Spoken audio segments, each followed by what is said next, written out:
à part entière, invincible, survivante, pour toutes elles, militante.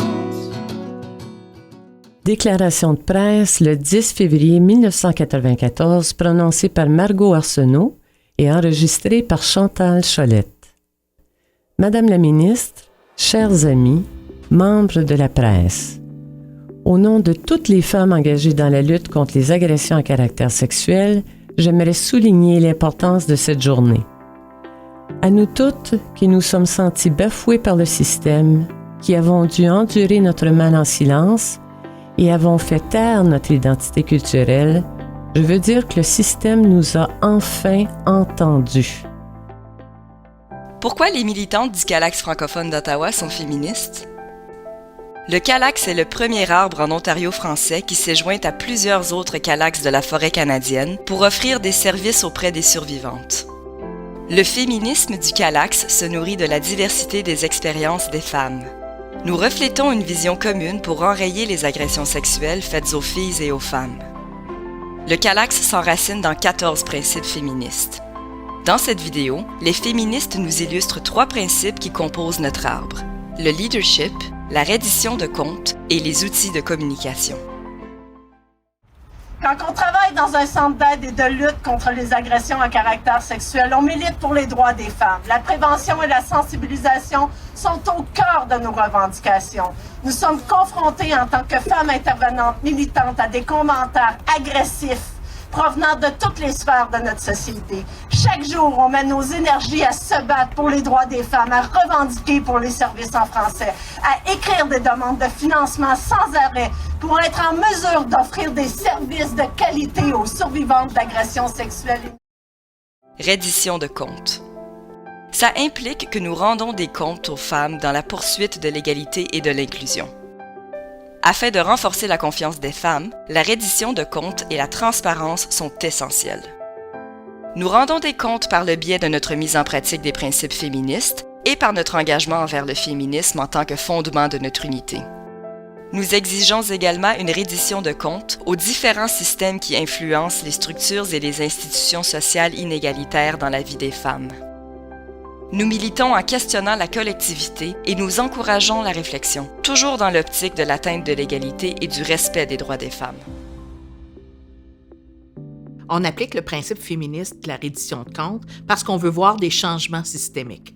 Donc, on pose des questions, on pousse la réflexion un peu plus loin. C'est certain que des fois, ça dérange, on le ressent et on l'entend.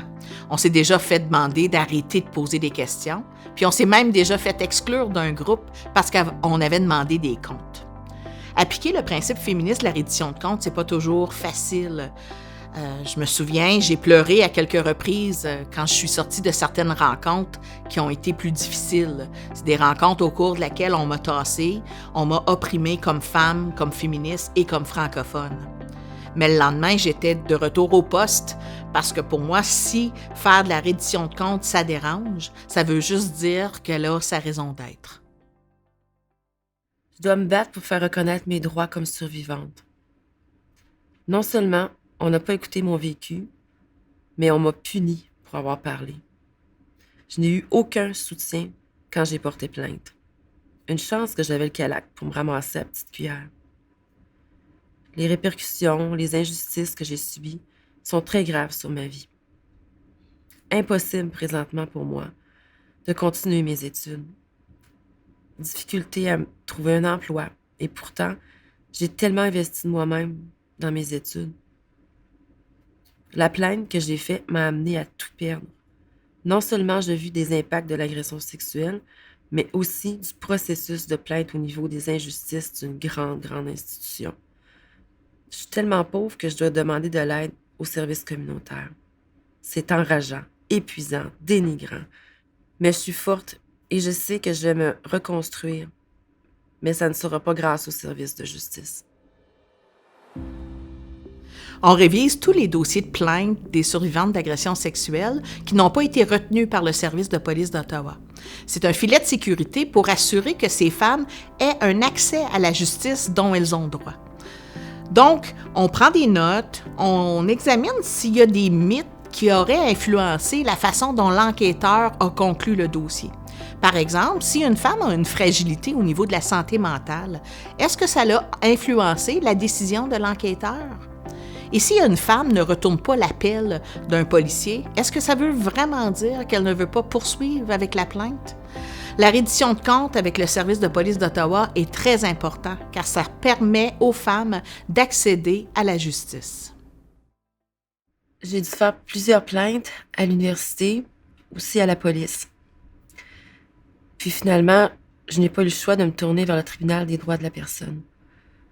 Je ne savais plus quoi faire pour être entendue, mais aussi reconnue comme victime d'agression sexuelle. J'ai tellement vécu d'injustice dans les différents processus de plainte, ça m'a mis à terre. Je suis fatiguée et très stressée. Pourtant, c'est moi qui ai été la victime. Nous nous sommes dotés d'outils de communication dans un contexte de collaboration pour favoriser un plus grand partage du pouvoir et un rapport égalitaire. Nous reconnaissons que les plus grandes inégalités se situent au niveau social. La société transmet aux femmes des messages porteurs d'oppression. Celles qui vont à l'encontre du système patriarcal sont jugées, voire même condamnées. Les outils de communication sont utilisés au quotidien par les militantes et les survivantes d'agressions sexuelles. 3 règles importantes. 1. Pas de secret, pas de mensonge. 2. Pas de sauvetage. 3. Pas de jeu de pouvoir. Quand j'ai porté plainte à la police, j'ai attendu des semaines avant d'avoir un suivi en français. Une chance que le CALAC a fait des démarches, car jamais j'aurais eu accès à une police francophone. Quand j'ai eu accès à un policier en français, j'étais tellement découragée et fatiguée, je ne me sentais pas comme une victime, mais comme une plaignante, fatigante, qui dérangeait les services publics. On m'a fait savoir assez vite que je n'avais pas suffisamment de preuves pour aller de l'avant. On ne s'est même pas préoccupé pour ma sécurité. I'm sorry, ma'am. Our working language is English only. We don't have resources for translation. If you want services in French, you'll have to wait. Il existe des comités auxquels on n'est pas invité parce que tout se passe in English only. Souvent, on va apprendre l'existence de ces comités-là par pur hasard. Et quand on arrive à ces rencontres-là, ben ça se peut qu'on ait des avertissements, genre qu'on nous dise la langue de travail, c'est l'anglais. C'est sûr, ça donne le ton et c'est pas tellement agréable, mais on est là parce qu'on a le droit d'être là, puis on se doit d'être là pour les femmes et pour les survivantes d'agressions sexuelles. Nous sommes des leaders féministes et des agentes de transformation sociale dans nos actions concertées pour mettre fin aux agressions à caractère sexuel.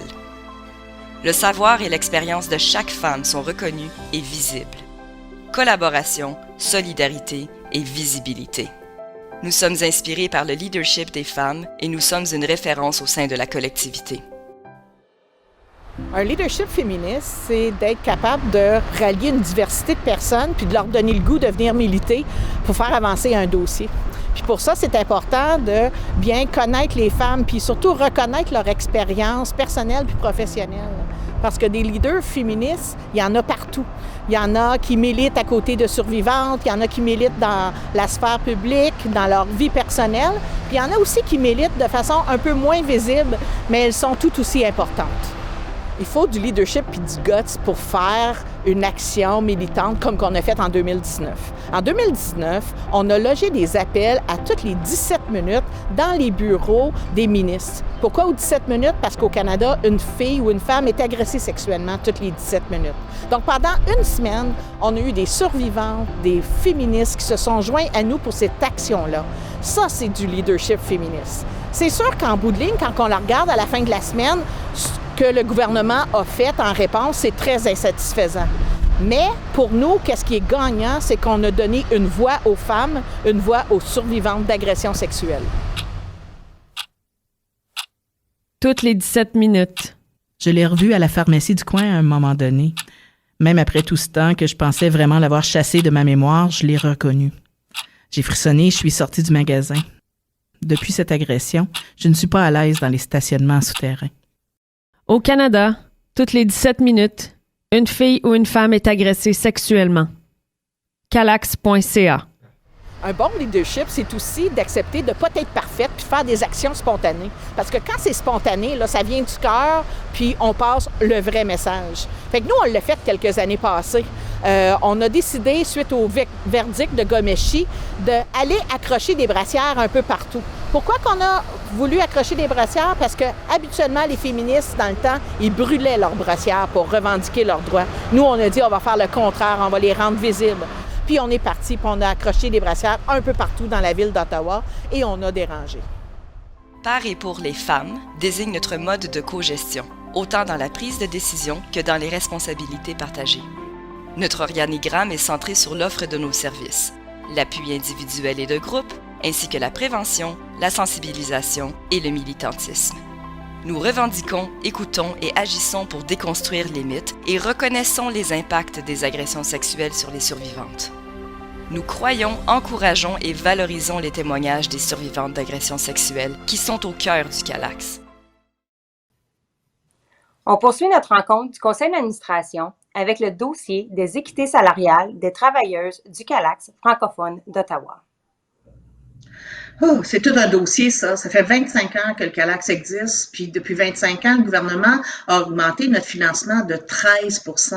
Si on compare avec l'augmentation du coût de la vie, on est plus que 35 % en arrière. C'est inacceptable. Le gouvernement doit financer le centre adéquatement. C'est leur responsabilité. Et c'est pour ça qu'on n'arrête pas de répéter que les employés et les survivantes n'ont pas apporté le fardeau du manque de financement. C'est une question de dignité. Reconnaître les droits salariaux des femmes, c'est une question de conscience sociale. On sait que les inégalités entre les femmes et les hommes font partie intégrante de la violence faite aux femmes. Notre gouvernement ne peut pas militer pour les droits salariaux des femmes en pointant du doigt sans faire sa propre examen de conscience. Nous exigeons nos salaires, nos fonds de pension et des mesures réparatrices pour toutes les femmes, les injustices du passé. C'est fini de travailler pour des pinottes. Il n'est pas question de vieillir sous le seuil de la pauvreté. Nous avons droit à nos droits salariaux maintenant et pour toujours. Merci. Nous refusons que ce soit encore et toujours les femmes qui subissent les impacts de ces iniquités. Pour illustrer les 3 premiers principes du CALAX francophone d'Ottawa, imaginons un arbre représentant notre mission. Le tronc, ce sont nos valeurs. Accessibilité, intégrité, respect et engagement. Pour que notre arbre féministe puisse s'enraciner et résister au vent patriarcal, nos principes féministes nous enracinent jusqu'au cœur de notre terre-mère. C'est ce qui nous protège contre toutes les formes d'oppression qui endommageraient gravement la santé de notre arbre. Restons solidaires. Salut Karine, c'est la grande journée aujourd'hui de la Commission des victimes d'actes criminels. T'attends cette journée-là depuis longtemps? Oui, ça fait 3 ans déjà. Comment tu te sens? Je me sens tellement stressée que j'ai mal au cœur. Comme ce matin, je me suis rendu compte qu'il y a des choses que j'ai pas écrites dans ma demande puis que j'ai besoin de parler devant la commission. Mais là, c'est clair que personne ne va me croire si je parle de l'inceste qui a été commis par mon frère puis de la fausse couche que j'ai fait à 12 ans. Là. J'aurais dû l'écrire dans ma demande. La SUVAC va arriver juste une fois, Karine. C'est important de dire tout ce que tu as à dire. C'est toi la survivante. C'est pas ton père ni ton frère. Tu es la personne la plus importante aujourd'hui. Ça s'invente pas les choses que tu as à dire. Oui, c'est vrai, mais en même temps, j'ai tellement peur. Mon père va entendre tout ce que je vais dire aujourd'hui, puis juste ça me fait peur. J'ai hâte que ça finisse. Puis, j'ai comme peur qu'on croie plus mon père que moi, finalement, là. Effectivement, il va y avoir des questions où est-ce que tu vas te sentir attaqué puis responsable. Ça va être hyper important de te sentir ancré. T'as-tu apporté ton objet? OK. Puis durant la rencontre, là, il est possible là, que tu sentes que tu aies besoin d'une pause, d'un soutien. Tu nous le dis. Tu me regardes dans les yeux, puis je te le dis, Karine, moi, je te crois. La société transmet aux femmes des messages porteurs d'oppression. Celles qui vont à l'encontre du système patriarcal sont jugées, voire même condamnées.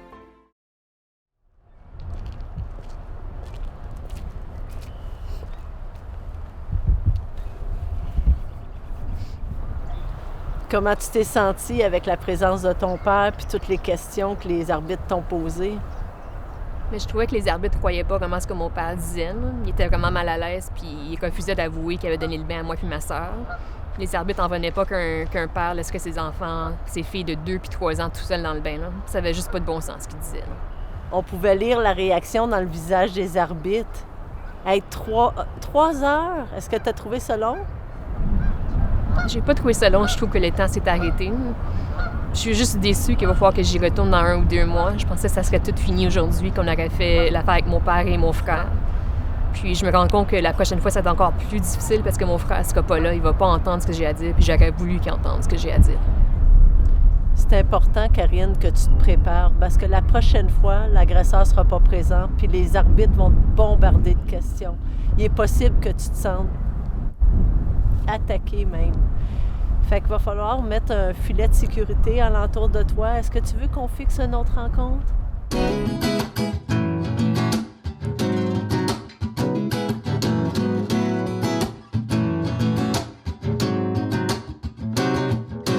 Féministe solidaire, infatigable guerrière, lève en main pour l'égalité, bouclier de la diversité. Karine, comment tu te sens? C'est maintenant fini la commission des victimes d'actes criminels. Je suis soulagée, mais vraiment épuisée. Depuis que je suis passée devant le tribunal, j'ai beaucoup de flashbacks. Puis je me rends compte qu'il y a plein de blessures que j'ai pas eu le temps de guérir. Puis mon suivi au Calax, c'est comme presque fini. Je me retrouve tout seul avec mon fils de 8 mois. Ma famille est complètement brisée. Je sais pas trop ce que je vais faire. J'ai encore besoin du Calax. J'ai encore besoin de soutien. C'est pas facile, je le sais. Le Calax a décidé de prolonger ton suivi individuel. Ça va te permettre de faire le groupe de soutien et te déposer. Prendre soin de toi. Quand une survivante d'agression sexuelle dévoile publiquement, c'est une guérison collective. Ça donne de la force et du courage à d'autres survivantes de dévoiler publiquement. Guérir des impacts des agressions sexuelles, ça veut pas dire de ne plus avoir d'impact. Ça veut dire d'aller chercher des outils pour reprendre le pouvoir de ta vie. C'est ce qu'on veut dire quand on parle de la résilience. L'histoire de Karine, c'est une des dernières demandes qui a été faite de cette façon-là par la CIVAC.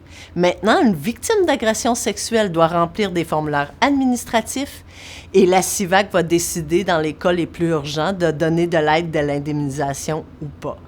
C'est encore des impacts des coupures de notre gouvernement.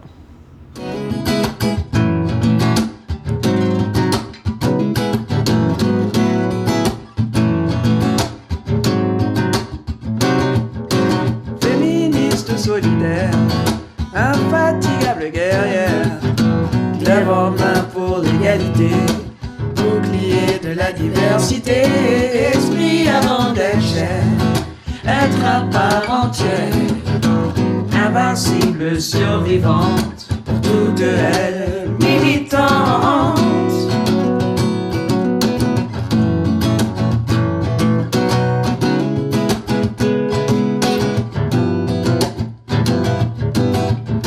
Impératrice de mon corps, mon entrejambe n'est pas sort, à moi de décider ce qui rentre ou en sort.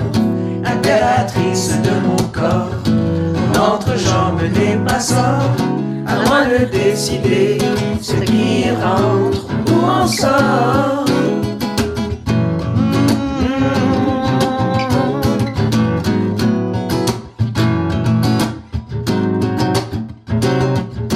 Féministe solidaire, infatigable guerrière, lève en main pour l'égalité, bouclier de la diversité, esprit avant d'être chair, être à part entière, invincible survivante, pour toutes elles militante.